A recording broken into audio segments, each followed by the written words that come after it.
This is another reason why you need a shop scale. I got this from Harbor Freight. Cardboard, 3 grams. Professional JB Quick Weld. Go ahead and tear it out.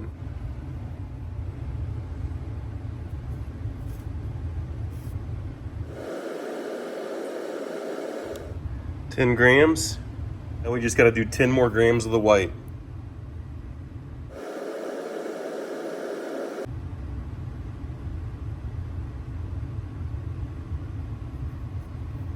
And the scale shut off. I was at 19 plus 3 for the cardboard. Restarting it puts me at 22. That means I need 1 more gram of the white. That's just a hair too much. Right there. Now we just mix it up to perfection. Finished product.